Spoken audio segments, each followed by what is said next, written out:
Hello there, aphids and arachnids. Welcome to Basically Misled. I'm Dagny. And I'm Day. We give advice. 50% is life-changing, 50% will leave you crying in a stairwell by the end of the day. You decide which is which. Come procrastinate with us while we chatter endlessly about things you could probably just Google. It's the identity episode. Oh boy. So serious. I know. Starting off on a very light note, Dagny. Who are you? Well, I couldn't really remember, so I wrote down some things for this so I wouldn't be left hanging. Leave the audience hanging. Right. Okay, so I am a person who likes a lot of blankets. A person who almost never finishes my to-do list. A person who loves questionably written fan fictions and doesn't know how to compliment people's makeup. Also a person who thinks connection with others is one of the greatest contributors to happiness, but is constantly unsure about how to do it. And that is my summary of who I am. All the essential bits, I'm sure, were just worked in. Yeah, that's a very nice list you've put together. Thanks. Took me 60 seconds. I think it took you a little more than that. Oh, you were watching me. I see how it is. I was timing you. Oh. I see how it is. Well, what about you? Who are you deep down? I've been giving this so much thought. I just already know off the top of my head. No need to write anything down. I'm a person who hates socks. Yeah. And loves pretty shoes. Mm-hmm. Many of which you have to wear socks with. So that sucks. I'm a person who... See, there's just so many, I can't think. No, I'm a person who apparently now finds old books funny. So I've gotten to that level. Mm-hmm. Like, I've been reading The Count of Monte Cristo. It's Count of Monte Cristo. And I find it absolutely hilarious. For the record, I am not at that level whatsoever. You have your fan fiction. I've got my old books. Yes, we can tell who's more sophisticated. And then I'm a person who just needs to make muffins sometimes. Yeah. Yeah. A need for muffins. A need. Yeah. You want to eat chicken. I need to bake muffins. That's our stress things. See, I don't need chicken. I just fantasize about it. Right. Just think about that succulent meat, you know? That crispy skin. Well, we're not eating right now, Day. Stop talking about it. Sorry. I'm just mean. That's who I am deep down. Just a little mean, I think. Are you mean, or deep down, do you worry that people will think you're mean for being yourself? No. I think I'm mean. Level above that is that I worry and become people pleaser, but innards, mean. I do also worry that I'm mean. Yeah. Or that I'm like a selfish person. Yeah. I feel like more of that lately. I've been worrying about if other people think of me as being selfish or not. Because I'm working on a thing called, doing things for yourself and not other people. Mm-hmm. But, I don't know. Yeah, I guess that's interesting because I just thought of this. But when other people are being selfish, or I perceive them as being selfish, that really bothers me. And maybe, do you think that's because I worry about that I'm selfish? And it's that thing where if you think you have a flaw, other people doing it aggravates you a lot more because it's about you. It's not really about them. Right. That could be something. I'm not sure. I never really think of you as selfish, though. I guess I don't think that I'm selfish. I sometimes worry about it, but I don't think there's a level below, actually. Mm-mm. I think in a lot of ways you're very selfless. Oh, thanks. Yeah. I don't know. Something I do think about quite often is how I'm being displayed to other people. Sounds like you've put yourself in like a display case at a museum. How have you displayed yourself? Yes. I'm like one of those mannequins in the mall. Mm-hmm. Who's just like has on clothes. Yeah. Yeah. One of those 4-inch waists too, huh? Yeah. Uh-huh. Because, that's really realistic. Yeah. I mean, I think it's a realistic goal for you, so if you haven't met it, then, like, who do you really have to blame? 4-inch waist. Okay. Well, I guess I won't be making muffins. Yeah. But no, I mean, I think it's something I always worry about. But it was really interesting because in my class, we're doing a lot with identity and cultural competency. And one of the things that our teachers brought into class was this high and low status quality that everybody has, I believe. Maybe somebody doesn't have this. That'd be interesting. But it was by Leticia Nieto, and she has like this whole thing that's like status, rank, and one other thing. But the thing that really stuck with me was the status one, because it was like high status is like when somebody's very assertive and in power and the one directing people, and it can be very good because it's like the person in charge, or right. like the person in a group project saying, okay, you do this, I'll do this, directing everybody. But then it also can be very aggressive, like when somebody is like, I want to do this, and the person's like, no, we're doing it my way, or like very controlling, I think. And then there's low status, which is like somebody who's being passive and lets people just decide everything for them, or they don't want to be put in that role of directing people. And so I think that it was just really interesting to see that. And then we did exercises where somebody was like high status and someone was low status, and like deciding where to eat or something, and then when you have two low status people and they just won't decide anything, or two high status people and like they just won't decide anything either because they're fighting. So in high status, there's the good side and the bad side to it, and in low status, is there also what is the good side and the bad side? I think there's a good and bad side, because there's somebody like in low status. There can be the person who is like, you seem like you know what's going on, so I'll let you do things. Or like, could supporting a leader? Yeah, support. Yeah, I think definitely, because you're still going with what somebody else is saying, but you're supporting it. You're going along with their ideas. You're trying to encourage other people to, maybe. But then there is also the side where you just won't decide things. Even, like, I feel like I can be very much in a low status position.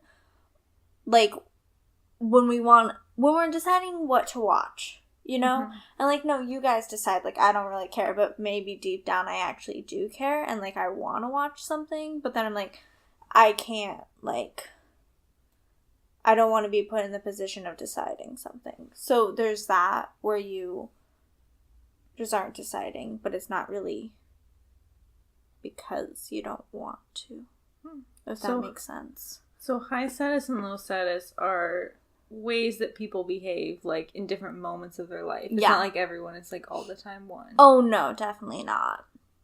So how would this describe, like, if you're in a group of people and you're, like, discussing where to go out to eat, and there's, like, 4 of you, and people are like this, and then everyone's like, maybe not, like, what about this? And you know how, like, some of those discussions sometimes go, if everyone actually has opinions, but everyone's, like, not too hyper about it, you can kind of just, like, have, like, kind of a mellow thing. Yeah. How would this, like, describe what's going on there? Is that, like, is that people of high stat? Is that people acting of high... I don't know how to just... use that, but like high status, like of high status, but not being super controlling, but they're still acting of high status. Is that like how you would describe that, or what do you think? Yeah, I think if everybody is kind of using, because I feel like if you have a group of people, everybody has a certain amount of power in that group. So if everybody is trying to decide on where to eat, and they all have opinions about where to go, and they're, like, I think that would be high status. I think the examples I gave could be very extreme. Because, yeah, there's definitely different levels of each status, I think. Yeah. And, I mean, it could be a little bit of low status, too, when they're like, oh, I don't really want to go there, but I don't really know what else I want to do, you know? I guess something that could happen is you were high status, and then as you saw the group is coming to a consensus, you switch to low status and just let everyone definitely. I mean, I think, like, at work, I take on both roles, thinking about it now, because I definitely have the high status role where, like, even just the other day, somebody was looking for our boss, and I was about to leave, but I was like, do you need help with something? And they were like, oh, I just don't know if, like, I should do this or this. And I was like, okay, well, why don't you do this? Mm-hmm. So I took on that role of being, like, the one in power for that dynamic. But then also when, I guess, I see the person as being the person in power, my boss, and they ask me, what do you want to do? Because they're like, you got here first, you can decide what you want to do. I normally am like, oh, I don't care, like, you just pick. Even if I have an opinion sometimes. But I do that in every situation, I think. But yeah, where do you yourself as high status? I think you could be high status. Well, I'm thinking back to a group project that I did like 2 quarters ago. And we were designing a business plan for a dog walking business. Right. And there was a person in that group who walked a lot of dogs, who had quite a few dogs. And then there's another person who's just like a general animal lover. And then the other person didn't really care, so they weren't really. But so we had discussions about like what kind of services, like, so I mean, this is like, it's a fake business. Yeah. Like, it didn't really matter, but we had discussions about what kind of services we would offer, like pets, or what kind of materials we would need, or like how we would treat the dogs. And I was very high status in that situation because while I would negotiate and I tried to incorporate what other people were saying, I feel like my knowledge of like dog behavior and treatment generally tends to be a little more than other people that I meet. And so I assumed, even though, because like there's a difference between really loving something and then like also having like studied it, and I feel like I've studied more dogs than other people, and so that was definitely a situation like if people seem to have different opinions, but I was like, we need to make a decision, like I made the decision. Yeah. And so that's kind of an extreme example. I'm almost never like that in group projects. So I feel like we were high status in the group project for Esky. Yes, that's true. Yeah. That was a little bit different because we sort of we shared it, so it wasn't really a sense of like me taking over. And I guess that's also kind of an extreme example. I'm sure I'm high status in like other like situations that are probably more subtle, but that's just the one that comes to mind. Okay. Yeah. Yeah, I definitely feel like you can be more of a passive person, but when it is something that matters, you will become high. Yeah. Yeah, definitely. Yeah. That's good. But, yeah. So that was one aspect of what, like, I've learned about in class, but it was more to introduce, I think, a larger theme, which is basically like identity awareness. And can I ask a question before we get into this? What is the situation where you see yourself being low status, Mm-hmm. but you think that you really should be high status. Or high status when you really think you should be low status. Or not like you should be one way, but you think that maybe you're a little bit off in how that goes. Yeah. I think that... Okay, so part of my class this quarter is doing counseling triads where we film ourselves counseling one other person in our class. And it's very, like, low counseling stuff, and we're just learning micro counseling skills. But lately, I guess it's 3 weeks ago we changed groups, and the group I was in before, it was like very easygoing because we all kind of were just like, let's get this done, we've only got a certain amount of time, let's just crack this out, get to it. And then this new group I'm in, we have a little bit more time to do it, and I feel like everybody kind of just shows up a few minutes, except for me, shows up a few minutes late, and then we all kind of are just like, we don't want to start this, like it's too early in the morning. And in this situation, I do wish I take a role, more assertive role, and I'm like, okay guys, let's just start doing this now. So we have enough time for everybody to record for like 20 minutes and all this stuff. And I think it would help my stress levels, but now I'm like, we've only got one more, like no need to become high status. Yeah. But yeah. Cool. Yeah. Do you have an answer for that, or? Mine's probably more, it is an answer, but I don't know if it really counts because it's like pretty general, is that I feel like I've definitely gotten a little better at this, but just generally in a classroom setting, I tend to have this like sense of like, I don't like the teacher is right, like if something's not working for me, or like I must be doing something wrong, instead of a more balanced view of like, okay, well, if something isn't like working for you, you need to talk to the teacher about it, because it's not like they're the authority, they've laid down the law and now you just have to live with it. And I definitely don't think evergreen teachers really introduce this vibe. I think it's a vibe that I learned in like elementary and high school, Right. where people just like, this is like, I'm in charge and you shouldn't like take I don't really know how to describe it, I guess. I don't know how I would be different, but I just go into it with the idea that I have more power and that like I'm there purposefully, not because I'll be punished if I'm not there, kind of. Yeah. Okay. Yeah, so getting back into your identity awareness thing, that's the thing you really like a lot. Yeah, that's the thing that I've really been thinking about processing this quarter. I really haven't even talked to Dagny about it.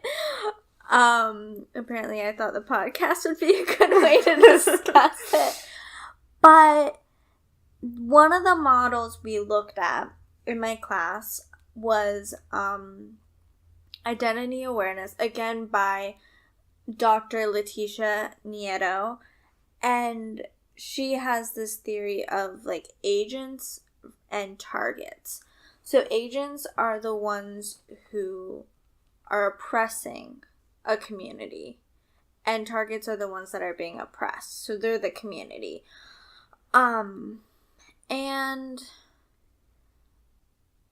for me, this was kind of like an interesting process because we are all like targets and agents for different groups, but we all might be at different stages. So I'm not like saying that somebody's like an agent and oppressing a group, because it might be that you're actually at the final stage of being an agent, which is allyship, and like being aware of what you're doing and how it's affecting that group, and like working to help them not oppress them anymore. But, like, the first time we had to write about it, they were like, my teachers said, pick one to read. Like, pick one set of stages to read. And they were kind of trying to make it easy. So they were kind of just, like, do it based on the way you, like, your outward appearance towards how others would perceive you or something. And that's still, like, a struggle for me. Because the thing I think I've been grappling with this quarter is my race. Which is a big thing. And at 20, I'm just now grappling it, I think. Because I am white and I am Korean. So those are two things. But I feel like looking now, I grew up very white. In the sense that if I'm checking off a box on a list of things, I check the white box. Or, I mean, that's really the major one. And I think it makes sense because I grew up with a white mother. And she was, like, the main parent in my life. And, like, my entire side of that family is white, so that's like what I saw and everything. And then I also grew up in a very white community. Like, I think for a while I was the only mixed race person at my school. Like, there's other people who are mixed, but I might have been the only Asian, thinking about it right now. And it was me and my brother. But, like, he's younger than me, so for a little while it was just me. And then, yeah, so I was like, which one do I pick? Like, I don't want to just suppress or oppress my Asian side, but I feel like I don't exactly have a connection to it either, because when I think about being Asian, I'm like, oh, that's not my culture, so that's not part of who I am. Or I feel like guilty claiming that I am, like, Asian when I don't know any of the cultural things. So I ended up picking Target to read the first time because I think, I mean, like, if people look at me, they know I'm not just white, I feel like. At least that's what people tell me. Yeah. Yeah. You can agree with that? I don't know. I mean, yes. Probably, yeah. Right. You're definitely, like, kind of, like, on the edge of what I would consider, like, what I think people would generally say, like, it would be obvious, you know? But, like, barely. Right. I don't know if that's okay to say. No. You're fine. You won't offend me. I was talking with my mom, like, a week or two ago. Not about this. But she was saying that she had found some really old photographs of herself. And she, like, I look so much like her then. Mm-hmm. So I do really look like my mom. And I mean, for years now, people say I look like my mom. And I think my brother might have thought I was the one in the photographs. I don't think he really did. I think he was just like, I don't remember correctly, but I think my mom was just saying that he, like, really, he was like, wow, Day looks so much like you. But, like, it was, like, something that he even noticed. So I do really look, and I don't know, I might be aging into that, because I think when I was younger, I looked more Asian. Yeah. I would say, from the pictures that I've seen of you, I would say yes, but I feel like it's somewhat the hair. Okay, the hair. The haircut. Yeah. No, I had, like, my haircut that I know you're talking about is I had bangs, but then they kind of, like, it wasn't, I don't know how to, like, they went slightly down on the sides. And yeah, they went down on the middle. Sides, up in the middle, but then they kind of just merged into my bob.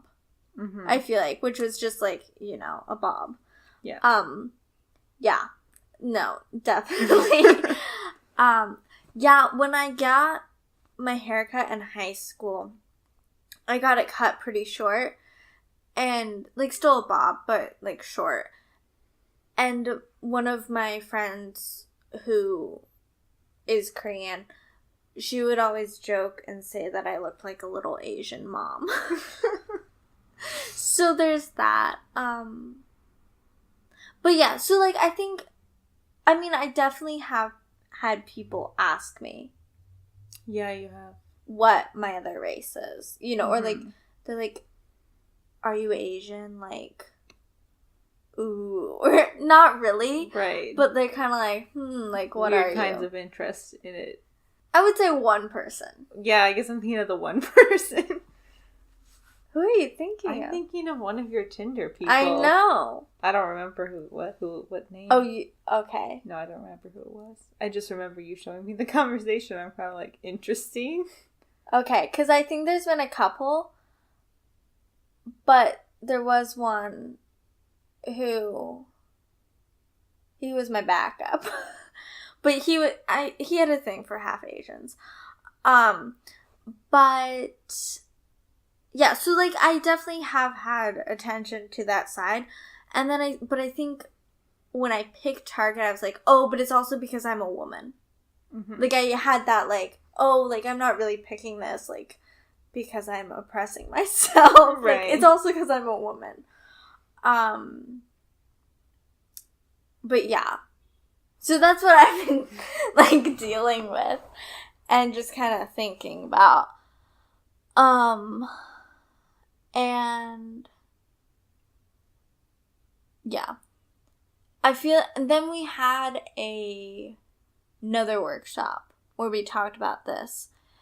And in it we did some, like, art therapy type stuff where we drew a photo about where we felt we were at, and then we drew a photo where we wanted to get to using this model, and then we, like, drew a photo of, like, the bridge to that one. And reading over both sets, like the agent and the targets, because I was kind of like, okay, I'm the agent and the target, which is, I feel like, not really what they were trying to go for with this model, but it's, like, how I've identified with it in this setting.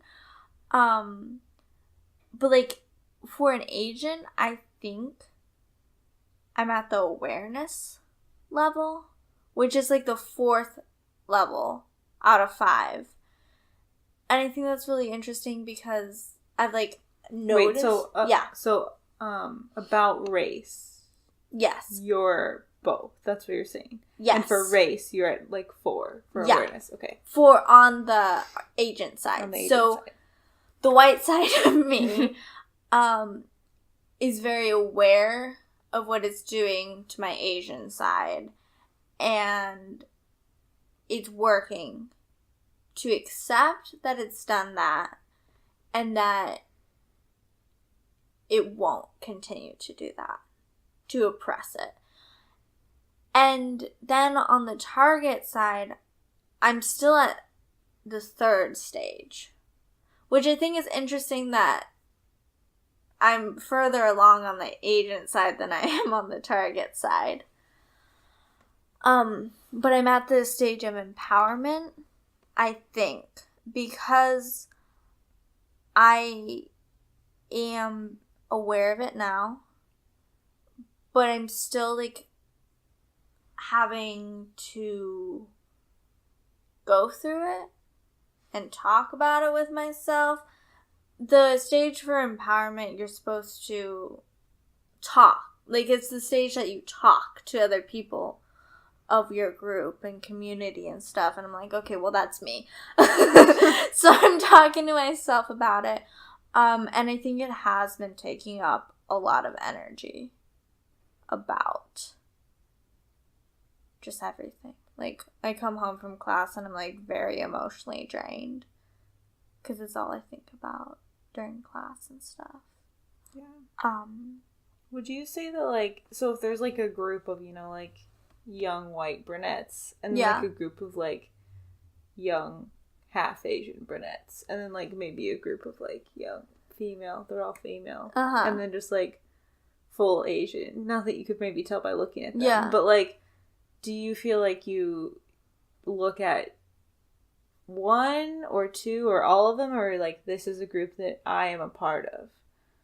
You know what I mean? Yeah. Because I feel like there's sometimes, like, there's definitely a sense people get when they're part of a group where if they see them, they're like, yes, I'm part of the group, or yes, they're not, whether or not the label puts them into that group. Mm-hmm. You know what I mean? Yeah.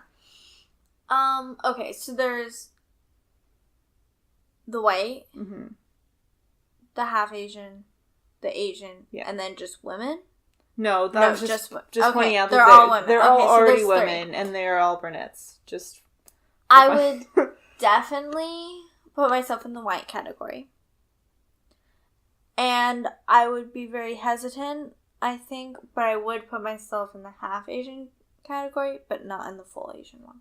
I mean, like, not like putting your not or like put, not putting, but like identifying with it. Yeah. Like, so if you walked into that group, feeling like I was part of that group. So you would hesitantly feel part of the half Asian group, but like not totally out or totally in. Yeah. Okay. I mean, this has been happening. Like, this thought process, I guess, has been happening since probably week 3 of class. And even, like, yesterday. No, it was today. I was filling out... I have to fill out a background check for a internship that I'm potentially going to do if my background check goes through. And part of it, I had to do fingerprint stuff. And so it was check 1. What is your race? Like, white, Hispanic, Latin, American, Black, or Asian. And you couldn't pick 2. You could only pick 1 or the other category. And, like, usually I either go for white or I usually sometimes I go for the other. I usually go for the white. But now that I'm, like, realizing about this about myself and I'm, like, trying to not just put white as a label onto myself, I, like, hesitate even more. I mean, I always hesitate with that. But then I was like, what am I? And I put the white one. And I meant to go back and change it, but, like, I didn't. Yeah. So, like, even now, I'm like, okay. Still doing that. Yeah, that makes sense from what I read about the empowerment stage, because the empowerment stage is, like, working to kind of, like, publicly tell people about how your identity is one of the targets. Mm-hmm. And so that's really a step that I mean, obviously it's not the same, but I have, like, a similar thing that I feel like I've gone through. Right. Where it's like, there's a difference between, like, yep, I'm totally talking about this in my own head, and, like, if somebody asks, what are you gonna say? Yeah. Yeah. I mean, you are part of a group that has been very oppressed. Yeah. Not just by themselves, you know, like mine. But, yeah. Yeah. I mean, I feel like 2. 2? You know? Yeah. I'm separating them even more. Because there's, the fact that you're ace, and the fact that you're lesbian. Yeah. I feel like both of them have stuff happening with them. Yeah. Yeah, definitely. I'm definitely a lot farther along with lesbian than I am with ace. Despite, I think ace, like, being asexual comforts me a lot more. I feel more at home in that label than lesbian. But I think I'm farther along with lesbian in this scale. Like, I'm probably more to, like, I'm probably, so in this, so there's 5 for each one. We haven't explained it. Well, we don't need to list everyone, but so No. for everyone, there's different levels. There's 5 for each one, basically, like, starting very, like, basic, and then getting to a place where you talk with the agent. I think both of them end with you talking with agents and targets, despite which one you are, to work for the greater good, basically. Right. And I do feel like I can somewhat do that. I also, because I just did this reading, it was talking about, laughing at me, I did the reading for the podcast, but it was talking about how nobody sits in 5 all the time. It's not like now you've achieved, the ultimate, like, position, and now you act, like, perfectly with everyone. Like, it's something you bounce around at.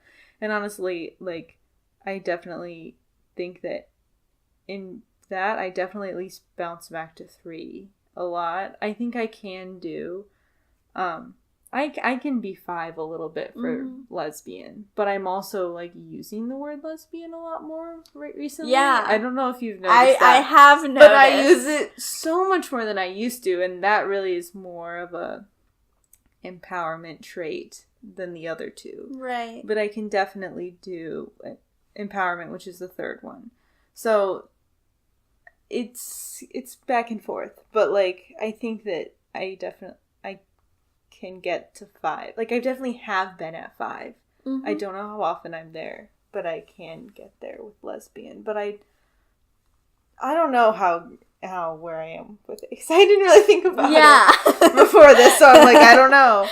Sorry, putting all your identities out there. I know, but I do think that with asexual, I definitely bounce more back to, like, I don't know if it is quite number 1, but it's at least number 2. Yeah, that's where I was thinking it might be. Yeah.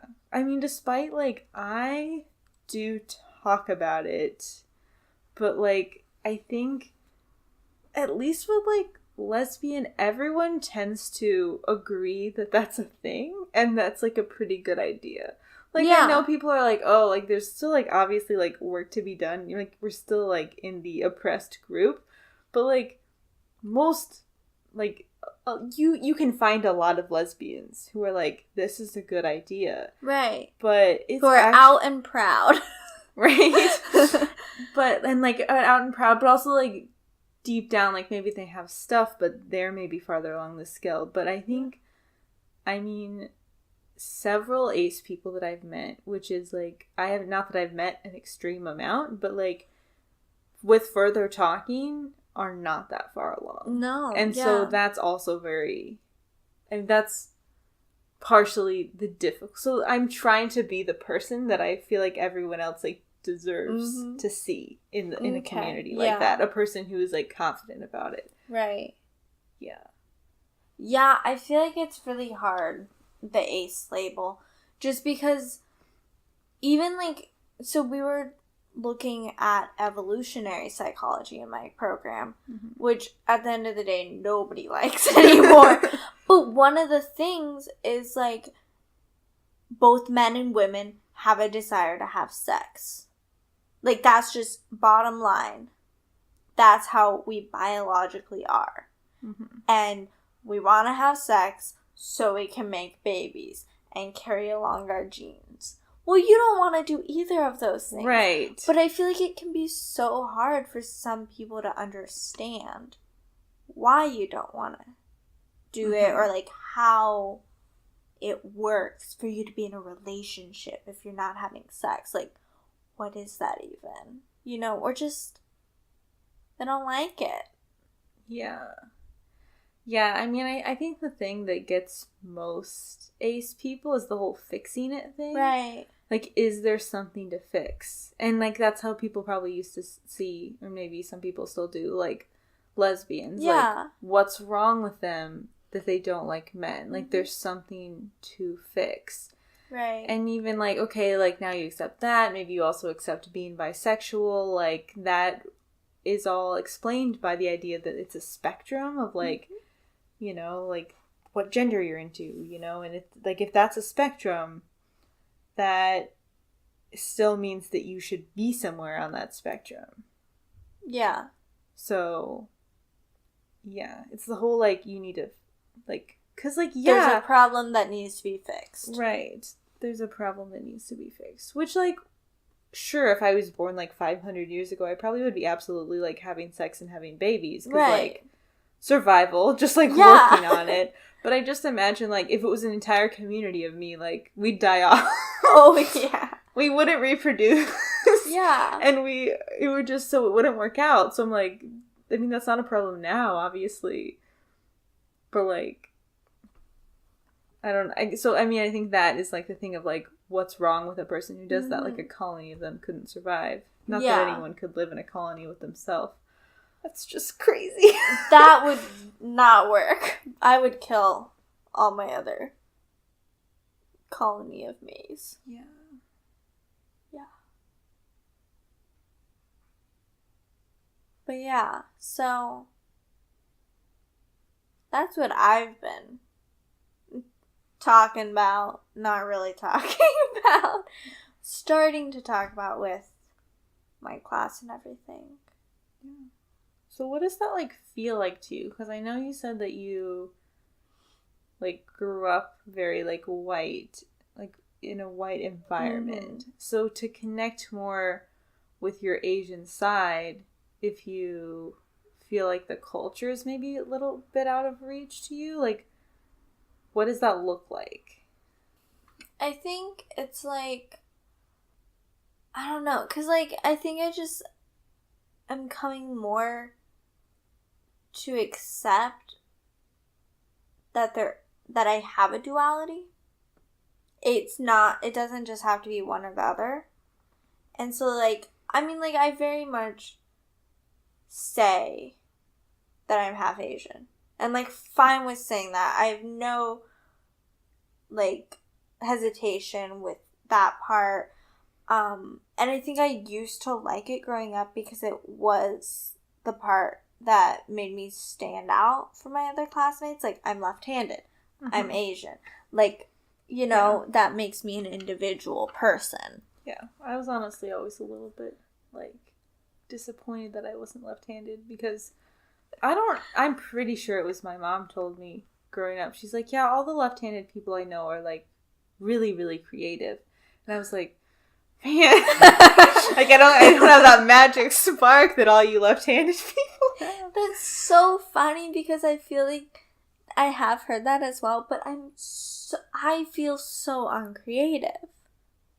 Like, you're the one that comes up with our podcast ideas for a reason. Because I couldn't figure anything out. And you have a specific way you want them. But, yeah. I mean, being left-handed is another thing that was oppressed. I still think back to, like, my teacher when I was 5 because she learned how to knit left-handed to teach me using my dominant hand. I was like, 50, 100 years ago, they would have not done that, man. I know. Stuff like that really baffles me because I'm like, they're hands. There's 2 of them. Like, they're the same. Right. You know what I mean? Yeah, like, why does one doing more matter? Right. Why does it matter which one? Yeah. I mean, I realize people have a lot of reasons for a lot of things, but that's one of the ones where I look back and I'm like, who thought of that? Yeah. I mean, it's really interesting because, sorry, this is getting completely off topic, but both my brother and I are left-handed, and neither of my parents are. Like, my mom, I definitely think, she calls herself a little bit ambidextrous, and she used to be a lot more, and I know she did do things with both hands when we were little, so it wasn't like we were completely able to mimic her only using our right hand. But I think it's very interesting that both my brother and I turned out that way. Yeah. And then my aunt, just a couple weeks ago, I was eating with them, and she, like, It's like, you're left-handed? Like, she didn't know, and I feel like we've said that so many times in front of her. Wow. But, yeah, so that's interesting. But no, like, I think I have a real ability to outwardly display both races and confidently talk about them on a level that I am just half Korean, you know, like not a different level than that. And so I think for myself, I'm coming to terms with like accepting that even though I'm not part of an Asian culture, I can still call myself Asian, and that's my race. I think if people were to ask me what is my culture, I wouldn't ever feel comfortable saying Asian. Mm-hmm. But if they ask me what my race is, I'm like comfortable saying that, but I just need to get more comfortable with accepting that I can be Asian and not culturally Asian. Mm-hmm. Like it doesn't go hand in hand. Right. You know. Yeah. I think that's what I've been working on. Yeah, that makes sense, to struggle with being part of a group, but then feeling like maybe you're not qualified, but then thinking like, why do you need to be qualified? Like, you don't. Right. Like, it's literally my DNA that makes me part of this group. Yeah, I'm like, no, they can't think of me like that. I'm like putting myself in their culture, you know, which I'm not, I think. Yeah.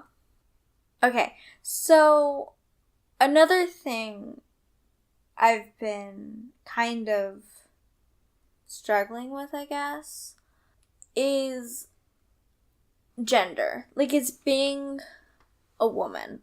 Because, on one side, you have all this, at least for me, I hear all of these things about, like, the Me Too movement and equal pay for women and, like, all of these things where, like, we're an oppressed group of people. Like, we can't seem to do anything. People just take advantage of us because it's our gender. There's a bunch of men in power and they're usually all white.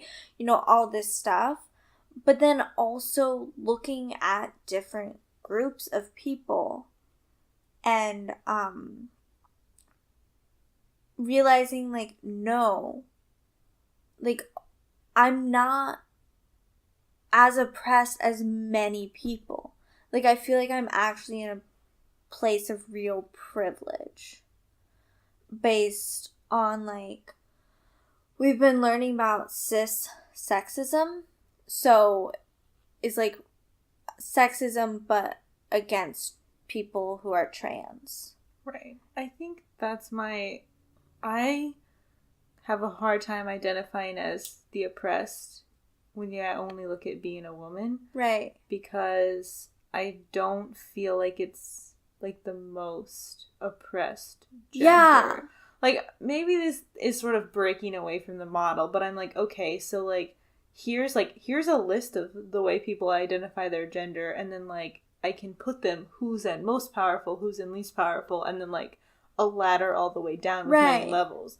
So I'm like, sure, being at number 2 isn't the best place to be, but it's still pretty high compared to a lot of other ones, you know what I mean? And so it's very hard for me to figure out where I am in the target stage of woman, because like I don't know if I really like relate to empowerment necessarily about being a woman, because I mean, I don't know why that is, but it's just... No, I feel like also an issue for me that I'm coming to realize, like, just in the past couple of weeks, I feel like, is that, sure, I'm a woman and everything. Wait, fuck, I forgot what I was gonna say. No, but, like, there are so many movements, acts, anything you can think of for women that are being put in place by other women.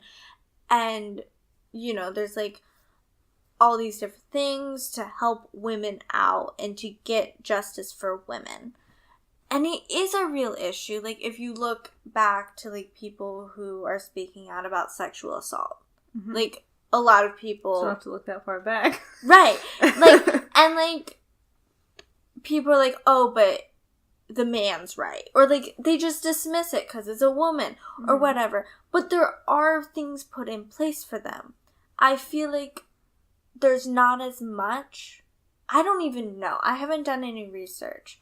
But I feel like there's not that much for trans people. Yeah. Like, there's this list of 50 questions that we looked at as part of our class homework, and we had to answer the questions, and they ranked anywhere from just, like, basics ones, like, do you have issue with who you are inside, you know, that type of thing, to or do you have to question what you put down when you check a box for, like, male, female, or other, you know, non-binary. 2 questions about, like, if your doctor will make you show them your genitals just for, like, a small checkup or to, like, get something. And I was just like, the medical profession is so, like, I don't want to use the word targeted against trans, but, like, it's not equipped to deal with it. Yes, it's not equipped to deal. The systems aren't in place to equally serve all genders. Which sucks because trans people tend to need medical help for taking, like, hormones. I mean, or really, gender reassignment. Everyone needs to go to the doctor sometimes. Everyone needs to go to the doctor. So, it's just, like, I'm like, okay, I've been being told that, like, I'm in this, like, oppressed state and of, like, being a woman, and, like, I mean, my mom always is like, you need to protect yourself because you're a woman. I mean, she does the same thing with my brother, because, like, she's worried that somebody will think he's, like, bad, like, hurt him, like, shoot him. Like, she always worries about that, I feel like.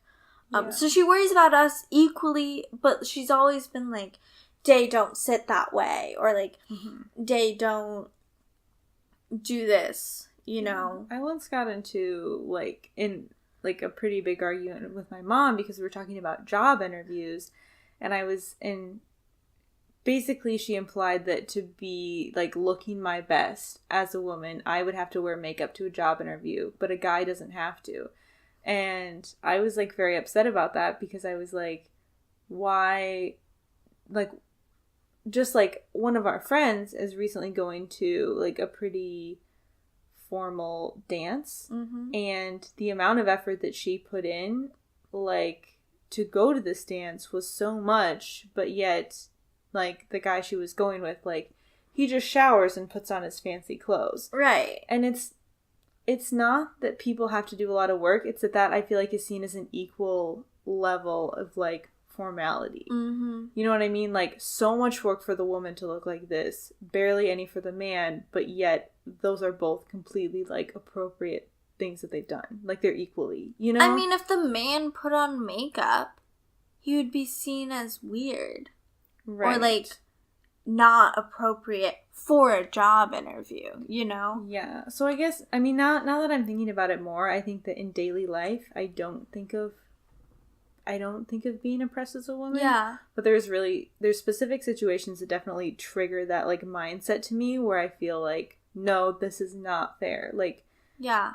Like, you know, like, things like sexual assault, I'm definitely like, okay, like, this is not okay. But there are more things that are just, like, daily life, or a little bit above that, but... Yeah, and I think in daily life, I tend to feel like being a woman is an agent. Yeah. But there are... And that's not to say that there's not other times, I guess I'm saying. Right. Like, because I was like, oh, there's no other times. And I'm like, no. Like, there's definitely times I in my life, so. I mean, there was a time where I was at work and one of my coworkers who was a man did something, and then the, like, customer, as, like, rewarding my male coworker was like, oh, to me, you should give him a kiss. Yeah. And I was just like, why do I have to do that? The customer should give him a kiss. Right, and the thing my coworker was doing wasn't even good. Yeah. It was just in the customer's favor. So he was all, like, happy. Yeah, so he should give him a kiss. Right? And I was just like, I feel like that's the only real time I've had something said to me, like, in that way.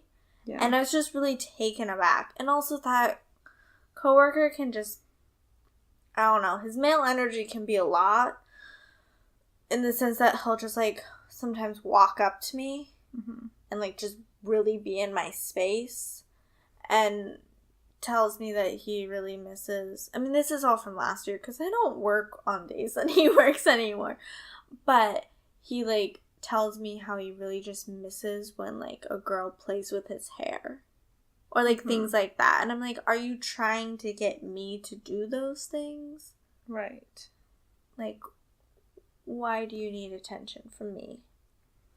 But I don't know, that's just, like, something I don't really struggle with as much, being a female, but it is kind of just something I've come to realize. I've been told all this stuff about how, like, being a woman is really hard and everything, and sure, it's hard, but, like, being a man is hard as well when we're giving them all these rules now, I guess. And, like, I guess maybe we can see that as, like, we are definitely more, maybe we should see it as we're more stage 5. Yeah. And I feel like that is kind of part of being stage 5 in targets or agents. Right. It's, like, acceptance of, like, the struggle of everybody and, like, working together while acknowledging the truth of the situation. Yeah.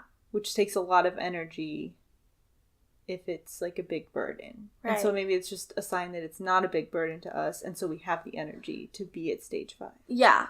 And I definitely think I want to use the energy that I don't have, because I don't feel like it's a burden. I know other people who do, but I feel like I want to take the energy that I have and put it into making sure I'm an agent at stage 5 for the targets who, like, are having a bad time now. Like people who are trans or anyone under the LGBTQ plus community, I feel like. And people of color. And things like that.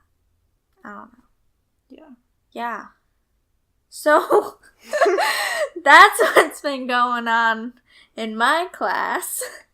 Yeah. Which I think goes to show it's good. Yeah. To have this class. At least, I'm really glad you shared that with me. It's very interesting. And also, it's really, at least helpful for me to read, I like categories. Yeah. To read something that categorizes the stages and describes the movement between them as normal, because as much as I like to be, like, accepting of the fluidity of, like, where I'm at, to see it written down even in stages, because they're like, yes, like, nobody's at stage 5 all the time, like, right. Even the best people, like, move between them, and also that they all do have a use in different situations. Yeah. And so I guess that it made it feel like more optimistic, I guess. I don't know if we conveyed optimism. Yeah, I don't know. To our viewers. But I think it is, this kind of stuff shows that we are stepping in the right direction. Mm-hmm. And sure, you might have bad days, bad months, but if you just continue to work through the stages, it's, like, good. And I mean, I'm kind of, like, proud that people are reading this and teaching this, and, like, the message is spreading and nothing will ever be done, but, like, people are working on it. So that's, I think, is a reason to be happy. Yeah. I mean, I was really happy that my teachers brought this in frustrated because we've been reading a bunch of different like models, and I just feel like this one really works and applies to people. Applies to me. I really resonate with it. Yeah. But it's good. Yeah. Maybe we can find some links to put down below about this so people can see it. You'll see if we actually do that. So our throats are dry and our emotions are raw, so it's time to stop yappering. The question for you guys is, how much do you think about identity? You can find us on Google Play, YouTube, Spotify, CastBox, and Messy. Just search for Basically Misled.